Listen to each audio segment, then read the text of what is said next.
Guys, welcome to my YouTube channel Medi Math Classes. तो आज जो हम बात करने वाले हैं, हमारे पास एक नया चैप्टर है जिसको हम बोलते हैं कलेक्शन ऑफ डाटा। ठीक है, देखो भाई, इससे पहले हमने स्टैट्स की ना जो एक चैप्टर है वो उसको कर चुके हैं।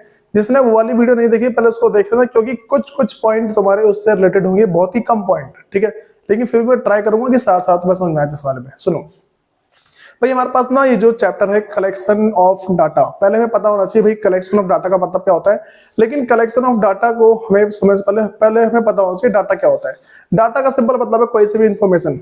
ठीक है, और पूरी बात बोल दूं मैं, कलेक्शन ऑफ डाटा इसका मतलब क्या है भाई?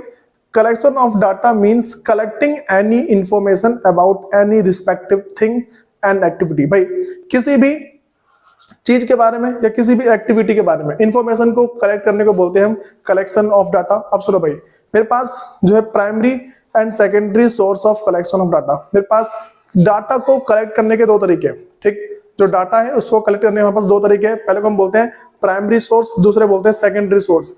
प्राइमरी सोर्स का मतलब मेरे पास होता है जो पहली बार जमा किया जाता है। ठीक, सेकेंडरी का मतलब है जो पहले वाले में से ले लिया जाता है। अब सुनो, मैं तुमसे ऐसा बोल दूं कि तुम्हारे स्कूल में तुम्हारी मैम ने अटेंडेंस ली, ठीक, तो तुम्हारी मैम ने जो जमा किया है उसको बोलते हैं प्राइमरी डाटा। और अगर मैं तुमसे दूसरी बात बोल दूं कि भाई तो वो जो अटेंडेंस है वो प्रिंसिपल ने यूज कर ली, तो जो प्रिंसिपल ने डाटा यूज किया उसको बोल देंगे सेकेंडरी डाटा। ठीक है, अब सुनो, प्राइमरी सोर्स मेरे पास क्या भाई? Primary source of data implies collection of data from its source of origin. ठीक है, क्या बोला मैंने भाई? सोर्स ऑफ ओरिजिन, जहां से उसकी उत्पत्ति हुई है तो उसे बोल देंगे। उसके बाद कह रहा है it offers you first hand quantitative information. क्या बोला भाई मैंने? First hand. ठीक है, मतलब कि सीधा पहली बार जमा किया जाता है, तो first hand quantitative information relating to your statical study. तुम जिस चीज के बारे में डाटा जमा करना चाहते हो वो तुम्हारे पास फर्स्ट हैंड आता है। ठीक, हम दूसरी बात करते हैं अगर भाई सेकेंडरी डाटा क्या होता है। देखो, जो मेरे पास सेकेंडरी डाटा है, कह रही कि सेकेंडरी मतलब जो सेकेंडरी सोर्स है, कह रही कि secondary source of data implies collection of data from some agency. देखो भाई, किसी ना किसी एजेंसी से लेते हैं, क्योंकि उन एजेंसी ने पहले ही डाटा किसी और से जमा कर लिया होता है। ठीक, तो क्या बोला मैंने भाई? सम एजेंसी और इंस्टीट्यूशन, या तो कोई सी एजेंसी होगी या कोई सा भी इंस्टीट्यूशन होगा। ठीक, और उसके बाद मेरे पास अगर भाई विच ऑलरेडी हैपेंस, भाई जो पहले से जमा कर चुके हैं, to have collected the data through statical survey. ठीक है, जिसको भाई देखो पहले एक बार जमा कर जिसको एक बार पहले जमा कर चुके हैं, वहां से डाटा लेने को हम क्या बोलते हैं? सेकेंडरी सोर्स ऑफ डाटा बोलते हैं। ठीक है, हम अगली बात करते हैं मेरे पास की जो difference between primary and secondary source of data. ठीक, हम क्या बोल रहे हैं भाई कि जो प्राइमरी और सेकेंडरी सोर्स ऑफ डाटा में मेरे पास क्या है, डिफरेंस क्या है। सुनो, पहला मेरे पास डिफरेंस है डिफरेंस इन ओरिजिनलिटी। इसका मतलब है जो प्राइमरी डाटा आता है भाई, primary data are original because these are collected by the investigator from the source of their origin. ठीक, नॉर्मल सी बात बोलूंगा, जो मेरे पास जो प्राइमरी डाटा होते हैं वो मेरे पास ओरिजिनल होते हैं। लेकिन जो दूसरी बात करते हैं, मेरे पास जो सेकेंडरी डाटा है, सेकेंडरी डाटा क्या होते हैं? ऑलरेडी एग्जिस्टेंस में होते हैं, तो इसको बोल देंगे नॉट ओरिजिनल। सुनो, नॉर्मल से बात ध्यान रखकर चलना है, जो प्राइमरी डाटा है वो ओरिजिनल है और जो सेकेंडरी डाटा मेरे पास है वो क्या भाई? ओरिजिनल नहीं है। दूसरी बात, दूसरा मेरे पास है, देखो पहला हो गया। दूसरी बात करते हैं डिफरेंस इन ऑब्जेक्टिव। ठीक है, बोला मैंने भाई डिफरेंस इन ऑब्जेक्टिव, इनके ऑब्जेक्टिव में डिफरेंस आ सकता है। तो मैं क्या बोला भाई, जो primary data are always related to specific objective, ये किसी ना किसी स्पेसिफिक पर्पस, स्पेसिफिक ऑब्जेक्टिव के लिए होता है। लेकिन जो मेरे पास दूसरा है, on the other hand secondary data have already been collected for some other purpose.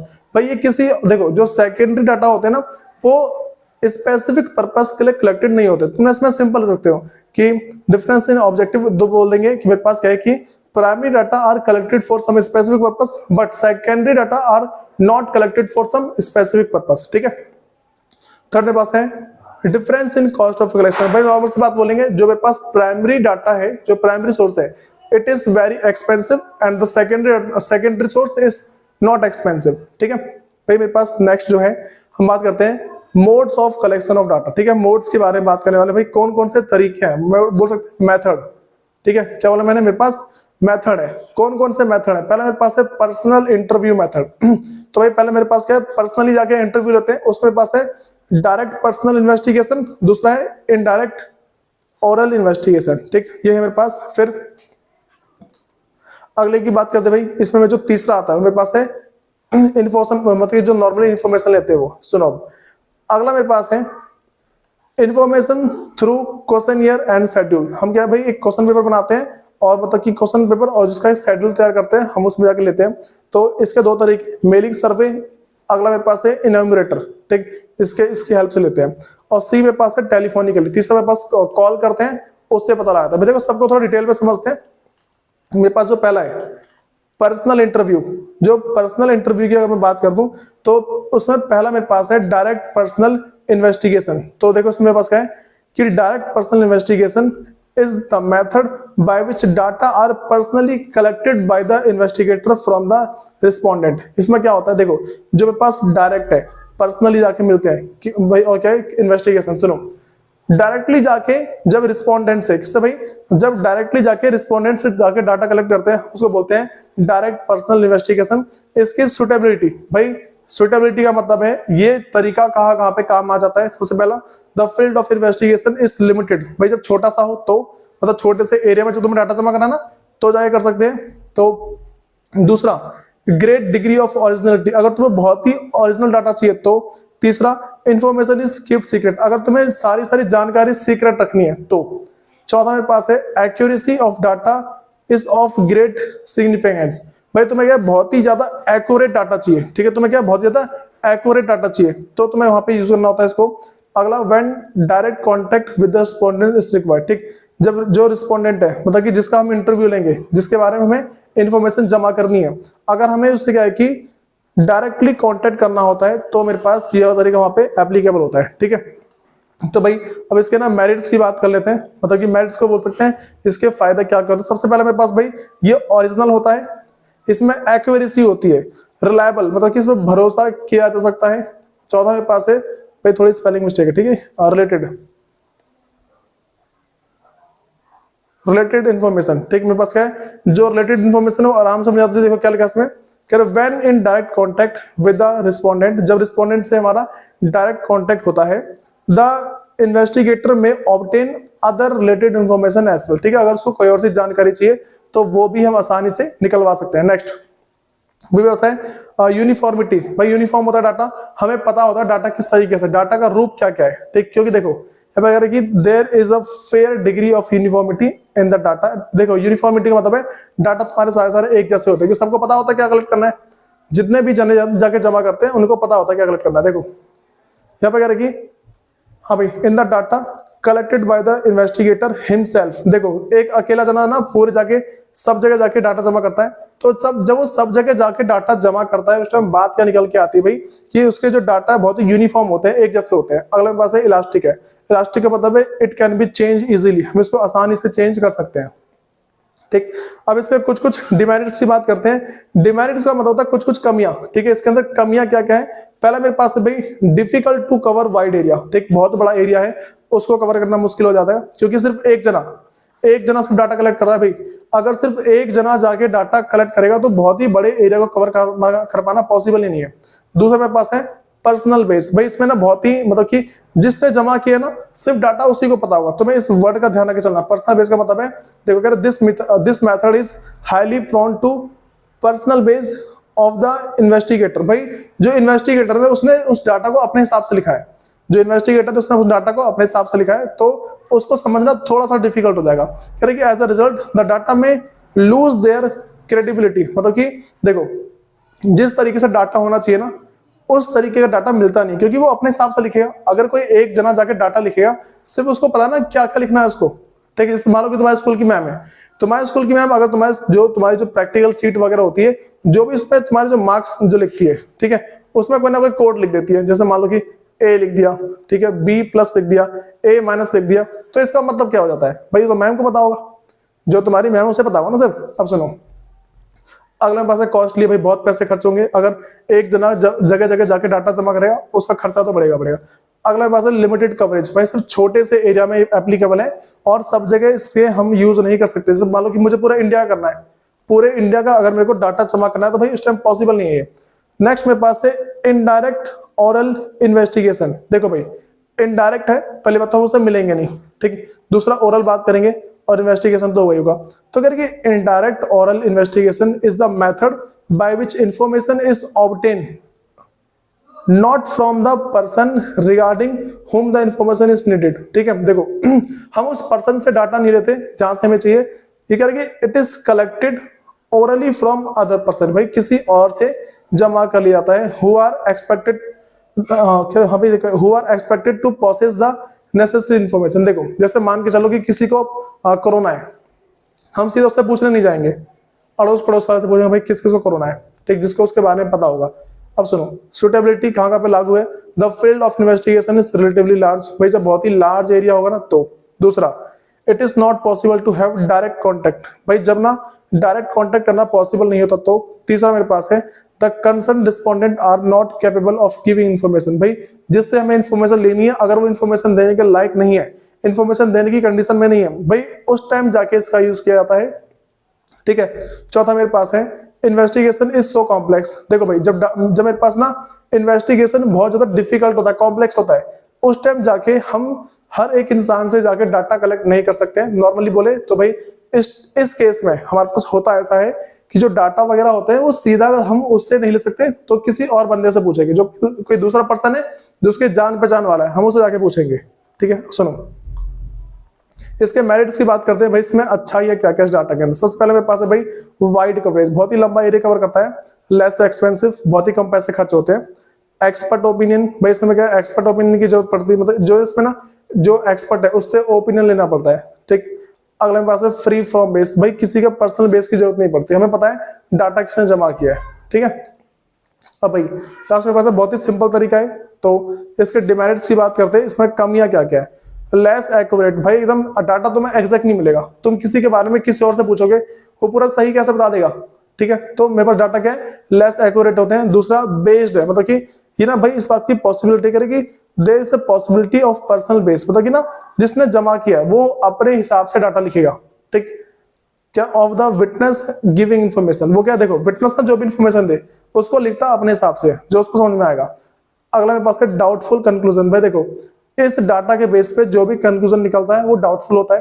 Next भाई अगला मेरे पास है इंफॉर्मेशन फ्रॉम लोकल सोर्स और कॉरेस्पॉन्डेंट। ठीक, तो अब भाई मेरे पास ये भी एक तरीका है करने का, कह रहा है under this method the investigator appoint local person, भाई वो क्या करता है किसी भी एक कोई सा जो लोकल पर्सन है जो उसी कॉलोनी में रहता है उसको काम पे रखेगा। ठीक है, और कॉरेस्पॉन्डेंट एट डिफरेंट प्लेस। ठीक है, देखो जो उस जगह जैसे मान लो कि जो मेरा एरिया है, मान लो मेरा दिल्ली का एरिया है, तो दिल्ली के इंसान को ही वहां से उठाया जाएगा, बोले भाई जाके तू सर्वे कर। ठीक, इस तरीके से उसके बाद दे कलेक्ट इन्फॉर्मेशन, और वही जो इंसान है वो इन्फॉर्मेशन कलेक्ट करेगा इन ऑन वे, अपने तरीके से करेगा। ठीक, and furnish the same to the investigator. ठीक, और फिर क्या करेगा जब सारा डाटा कलेक्ट कर लेगा उसको जिस तरीके से वो जो इन्वेस्टिगेटर बोलेगा उसके हिसाब से करके उसको डाटा दे देगा। नेक्स्ट बस है सुटेबिलिटी, भाई ये जो मेरे पास मेथड ये वाला ये कहाँ पे सुटेबल है, कहाँ पे अप्लाई हो जाते हैं। सबसे पहला regular and continuous information is needed, जब हमें ना रोज रोज के मतलब कि डेली के हिसाब से इन्फॉर्मेशन चाहिए होती है तो। ठीक, दूसरा the area of investigation is large, जब मेरे पास बहुत ही लार्ज एरिया होगा। फिर दूसरा the information is to be used by the journal, क्या जर्नल्स, मैगजीन्स, रेडियो और टीवी एटसेट्रा, अगर इन सब के द्वारा डाटा यूज किया जाएगा तो होगा वरना नहीं होगा। ठीक है, अगला जब मेरे पास a very high degree of accuracy information is not required, जब ना मुझे बहुत ही एकदम हाई एक्यूरेट, जब मुझे एक्यूरेट डाटा नहीं चाहिए होता है तो हम इस वाला तरीका यूज करते हैं। अब इसके कुछ कुछ मेरिट्स और जो डिमेरिट्स है उसकी बात करते हैं। क्या इकोनॉमिकल भाई बहुत खर्चा होता है। ठीक, वाइड देखो मेरे पास इकोनॉमिकल का मेरे पास है ना कि देखो दिस मेथड क्वाइट इकोनॉमिकल, थोड़ा सा एक्सपेंसिव होता है लेकिन अच्छा होता है in terms of time, money and efforts involve. ठीक, देखो ये तीन चीज में टाइम थोड़ा ज्यादा लेता है, मनी लेता है और एफर्ट्स, लेकिन हमें डाटा अच्छा देता है। ठीक, दूसरा मेरे पास कह रहा है कि वाइड कवरेज, बहुत ही लंबे एरिया को कवर कर लेता है। अगला मेरे पास है कंटिन्यूटी, भाई इस तरीके में कंटिन्यूटी होती है, लगातार डाटा मेरे पास आता रहेगा आता रहेगा आता रहेगा। नेक्स्ट मेरे पास है सुटेबल, मेरे पास क्या है सुटेबल फॉर स्पेशल पर्पस, भाई किसी ना किसी स्पेशल पर्पस के लिए सुटेबल होता है। अब इसके कुछ कुछ डिमेरिट्स की बात कर लेते हैं। ठीक है, सबसे पहला भाई लॉस ऑफ ओरिजिनलिटी, इस डाटा के अंदर कमी है, जो ओरिजिनल डाटा होता है ना वो उसको खो देता है। ठीक, दूसरा लैक ऑफ यूनिफॉर्मिटी, भाई डाटा ना कोई किस तरीके से लिखा हुआ है, कोई कैसे लिखा है, कोई कैसे लिखा है पता ही नहीं कुछ, सारे डाटा अलग अलग रूप में लिखे हुए, अलग अलग भाषा में लिखे हुए, तो यूनिफॉर्मिटी नहीं है डाटा के अंदर। ठीक है, उसके बाद भाई मेरे पास अगला है पर्सनल बेस, जो भी इंसान जमा करेगा ना वो अपने हिसाब से जमा करेगा, तो ये कमी है उसके अंदर। अगर वो अपने हिसाब से जमा करेगा तो अपने तरीके से लिखेगा, तो उस तरीके को समझ पाना मुश्किल है। फिर अगला लेस एक्यूरेट है, भाई बहुत ही कम एक्यूरेट होता है। अगला डिले इन कलेक्शन, भाई डाटा को जमा करने में बहुत ही लेट हो जाता है। ठीक है भाई, अगली बात करते हैं इंफॉर्मेशन थ्रू।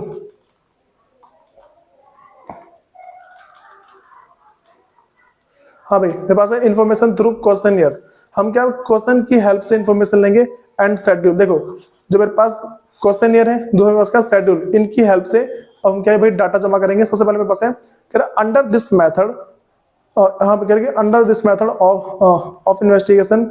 हाँ भाई एक मिनट भाई, अंडर दिस मेथड ऑफ हटा देना, ऑफ काट देना, ठीक है ऑफ काट देना। कह रहे under this method investigator prepare a questionnaire, ठीक है वो क्या क्वेश्चन पेपर बनाता है keeping in view the object of the inquiry. देखो इंक्वायरी में उन्हें जो जो बातें पता लगानी है, इंक्वायरी के अंदर उन्हें जो जो बातें पता लगानी है वो सारी की सारी बातें इसके अंदर लिख देगा, उसके बाद वो लेके चला जाएगा। ठीक है सुनो, दो तरीके मेरे पास, पहला वो मेल कर सकता है, दूसरा जो इनॉमिनेटर है उसको भेजेगा। तो पहले हम बात करते हैं भाई जो मेरे पास है मेलिंग सर्वे, जो मेल करते हैं तो क्या होता है।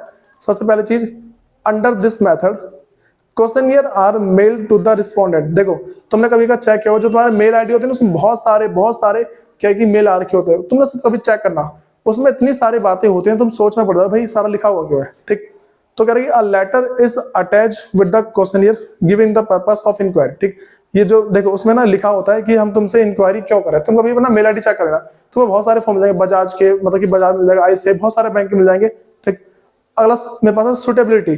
ये मेथड कहाँ पे अप्लाई होता है। सबसे पहला the area of study is very wide, जब बहुत ही वाइड एरिया होता है। दूसरा रिस्पोंडेंट आर एजुकेटेड, भाई जो रिस्पोंडेंट है वो बहुत ही ज्यादा पढ़े लिखे हैं। तो अगला मेरे पास है मेरिट्स की बात करते हैं, इसकी मतलब कि क्या अच्छी बात है। पहले इकोनॉमिकल है, this method is economical terms of time money and efforts involve. देखो भाई ये मेरे पास थोड़ा सा इकोनॉमिकल होता है, थोड़ा अच्छा मेरे पास ना अच्छा है। ठीक है, अगली बात करते हैं, मेरे पास ये ओरिजिनल डाटा देता है और वाइड एरिया को कवर करता है। ठीक है, वाइड कवरेज, बहुत ही लंबे एरिया को कवर कर लेता है। इसका डिमेरिट्स की बात कर दें, जो इसमें कमियां क्या क्या। सबसे पहला लैक ऑफ इंटरेस्ट। देखो कह रहे कि generally the respondent do not take interest in the questionnaire and fail to return the question. देखो भाई नॉर्मल सी बात है, तुम्हारे पास कोई सा मेल आता है तो तुम क्या उसको फिल करके वापस भेजते हो, ऐसा कुछ नहीं होता, तुम इग्नोर मारते हो भाई क्या हो रहा है, तो इसको इग्नोर मारते हैं। तो इसलिए लैक ऑफ इंटरेस्ट है। लैक ऑफ फ्लेक्सिबिलिटी, कह रहे कि this method lack flexibility when questionnaire are proper replied. देखो मेरे पास क्या होता है कि इसमें ना फ्लेक्सिबिलिटी नहीं है। फ्लेक्सिबिलिटी मतलब है अगर एक बार इंफॉर्मेशन दे दी, जिसने इंफॉर्मेशन भेजनी है इंफॉर्मेशन भेज दी, तो उसको दोबारा चेंज नहीं कर सकते तुम। ठीक, फिर लिमिटेड यूज है भाई, सब जगह इसका यूज नहीं है, क्योंकि देखो सारे के सारे लोग क्या पढ़े लिखे नहीं है। इसमें लिखेगी this method can be use in a limit as all the person are not educated. भाई देखो सारे इंसान के एजुकेटेड नहीं होते हैं, इसीलिए मेरे पास है नहीं। ठीक है, ताकि ज्यादा यूज है नहीं इसका, लिमिटेड यूज है। मेरे पास अगला है लेस एक्यूरेट। भाई डाटा पूरा एक्यूरेट नहीं होता, कोई भी इंसान अपनी सच्ची इन्फॉर्मेशन नहीं भरता। भाई तुमने भी ना बहुत सारी फेक आईडी बना रखी होगी फेसबुक की, तुमने क्या सही इन्फॉर्मेशन भरी उसके अंदर। फेसबुक हो गया, इंस्टाग्राम, लोग बहुत सारी आईडी बनाते हैं, तो क्या हमारे पास नॉर्मल सी बात है भाई, इसके अंदर लोग जो ना अपनी जो पक्की इन्फॉर्मेशन है उसको नहीं भरते हैं। ठीक है, अगली बात करते हैं, मेरे पास इनॉमिनेटर मेथड है। तो जो इनॉमिनेटर मेथड कह रहा under this method questionnaire are prepared according to the purpose. ठीक है, जो क्वेश्चन है क्वेश्चन को प्रिपेयर किया जाता है पर्पस के अकॉर्डिंग। ठीक है, जो उनका पर्पस है, पर्पस ऑफ द इंक्वायरी। फिर क्या है the enumerator himself approach the respondent. ठीक है, जो इनॉमिनेटर है ठीक वो क्या करता है, खुद अप्रोच करता है किसको भाई, रिस्पोंडेंट विद द क्वेश्चनियर। वो रिस्पोंडेंट के पास जाएगा, बोले भाई ये सारे फॉर्म भर दे। ठीक, वो फॉर्म भर देता है। फिर नेक्स्ट पास है सुटेबिलिटी की बात करते हैं, कहाँ पे सुटेबल है। कह रहे field of investigation is large, जब लार्ज एरिया हो। फिर the investigation needs specialised and skilled investigator, जब भाई बहुत ही एक ना स्पेशल बंदे की जरूरत पड़ती है और जिसको मतलब कि बहुत ही तगड़ी स्किल की जरूरत पड़ती है। ठीक, स्किल्ड पर्सन की जरूरत पड़ती है, तो इस मेथड को यूज करते हैं।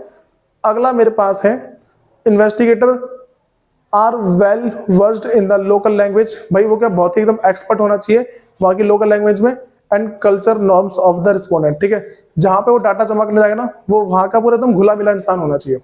अब इसके कुछ मेरिट्स और डिमेरिट्स की बात करते हैं। सबसे पहला भाई वाइड कवरेज है, बहुत ही लंबा एरिया कवर करता है। मेरिट्स की बात करते हैं तो बहुत लंबा एरिया कवर करेगा। एक्यूरेसी है, बहुत ही अच्छा डाटा होता है, मतलब एक्यूरेसी होती है डाटा के अंदर। अगला है पर्सनल कॉन्टेक्ट, भाई इससे ना आराम से पर्सनल कॉन्टेक्ट हो जाता है। अगर पर्सनल कॉन्टेक्ट होता है तो अगर accordingly accurate and right answer are obtain, ठीक है। अगर पर्सनल कांटेक्ट हो रहा है तो मुझसे ना सही से आंसर निकलवा सकते हैं, ठीक। नेक्स्ट भाई इम्पार्शियलिटी, भाई इसमें क्या कि इम्पार्शियलिटी होती है, कोई पार्शियलिटी नहीं होगी कि हाँ भाई तू इधर का है, तो मतलब इसमें नॉर्मल सी बात है, कोई पार्शियलिटी होगी नहीं इसके अंदर, ठीक है। हाँ भाई अगली बात मेरे पास है कंप्लीटनेस, भाई सारी की सारी इन्फॉर्मेशन जमा कर लेते हैं। अगर मैं किसी के पास जाऊंगा फॉर्म भरवाना, उसको सारी सारी बात पूछ लूंगा, मुझे बताएगा भी, ठीक है।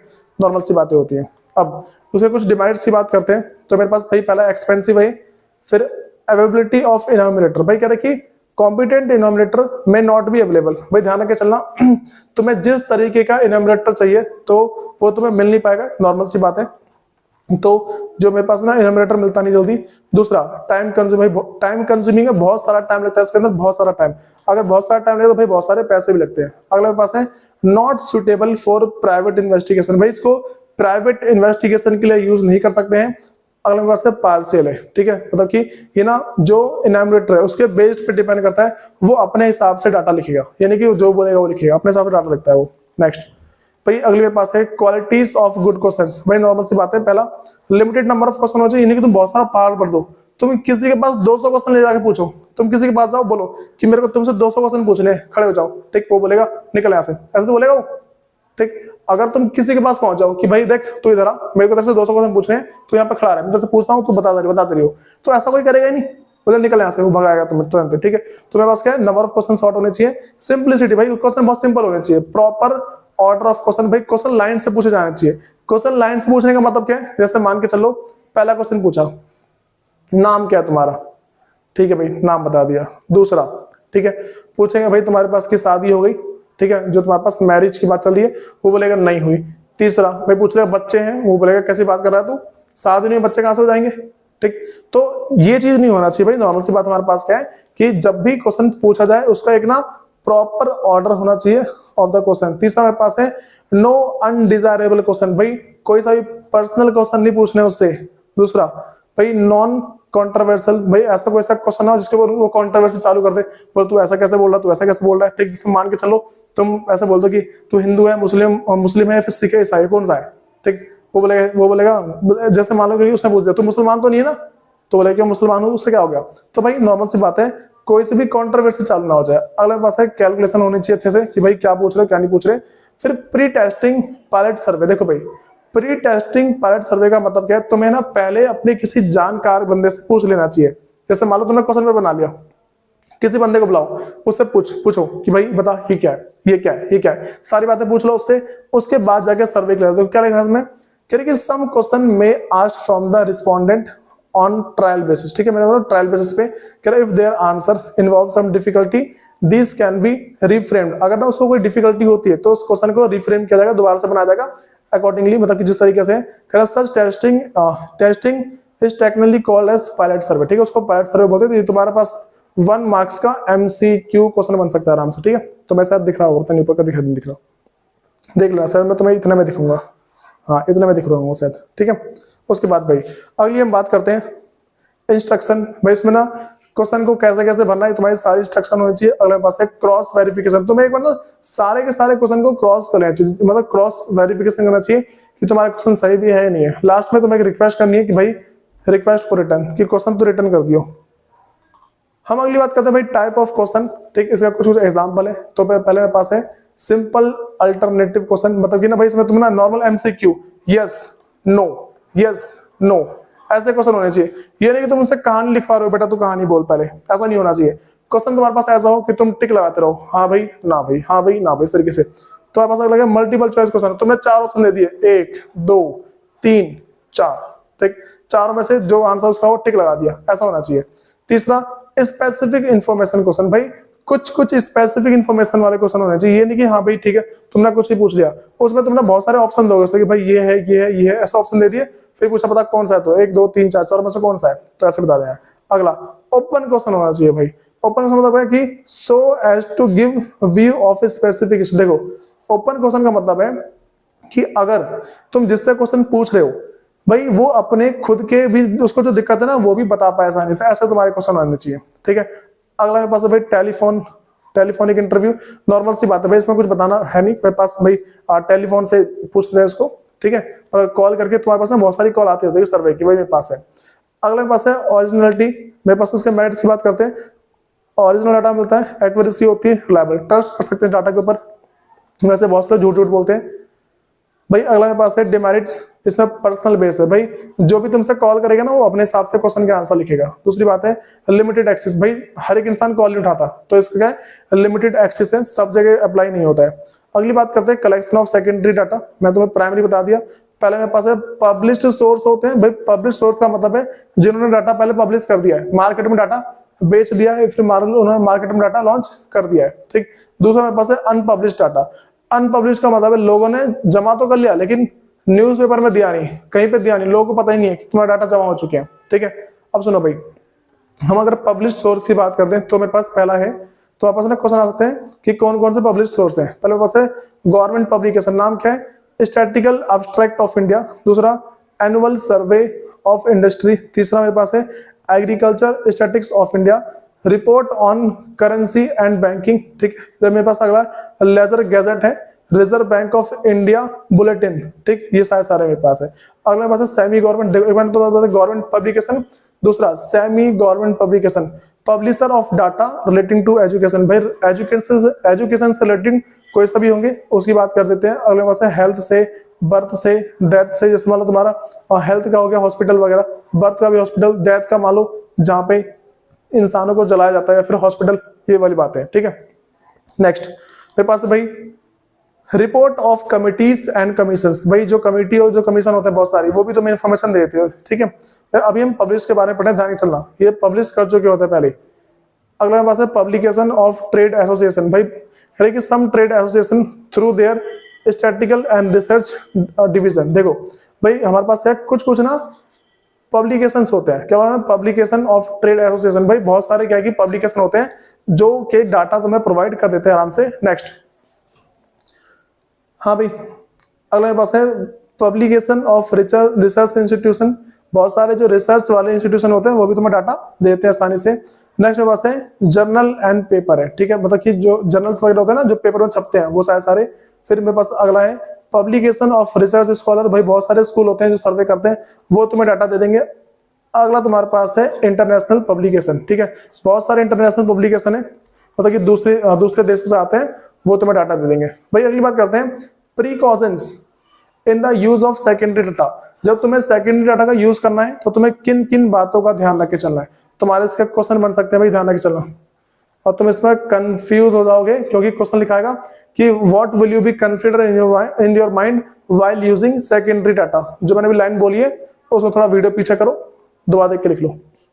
पहला वेदर डाटा आर रिलायबल, पहले मैं पता होना चाहिए डाटा रिलायबल है कि नहीं, ठीक। दूसरा देखो अगर मेरे पास पहले बता रहा हूं अगर डाटा रिलायबल होगा तो यूज करेंगे, नहीं होगा तो उसमें पहले चेंज करेंगे फिर यूज करेंगे। दूसरा whether the data are suitable for the purpose of inquiry, भाई हम चेक करेंगे जो हमारा पर्पस है उसके लिए सुटेबल है कि नहीं। जैसे मान लो मुझे पता करना है भाई गरीब लोग कितने हैं, मुझे पता लगाना है कि जो गरीब लोग हैं वो कितने हैं, पुअर पीपल कितने हैं, ठीक है। और हमारे पास ना यहाँ पे क्या है कि इन्फॉर्मेशन एजुकेशन वाले की है, ठीक है, मुझे सिर्फ पता करना है कि कितने लोग गरीब है, लेकिन मेरे पास इंफॉर्मेशन कौन सी भाई एजुकेशन वाली, तो पता लगेगा नहीं। अगला whether data are adequate, adequate का मतलब है भाई डाटा सही भी है गलत है, किसी ने ऐसे बना के लिख दिया है, ठीक है।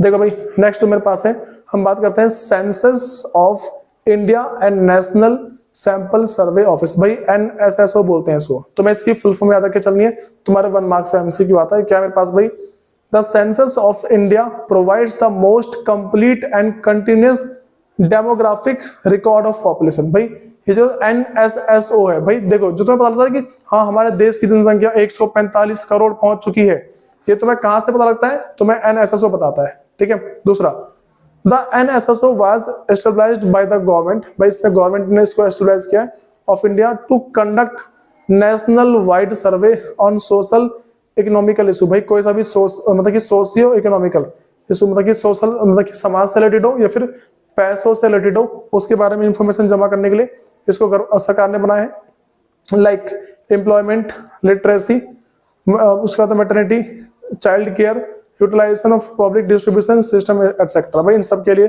बनाया गया है। ठीक है, देखो भाई अब नॉर्मल सी बात है मेरे पास। अब हमारे पास जो इसका अगला आएगा, हम इसके जस्ट जो इसकी नेक्स्ट वीडियो है उसके अंदर हम क्या भाई इसके जो भी क्वेश्चंस वगैरह बनते हैं हम वो सारे सारे करेंगे, फिर उसके आगे देखते हैं इसको। धन्यवाद।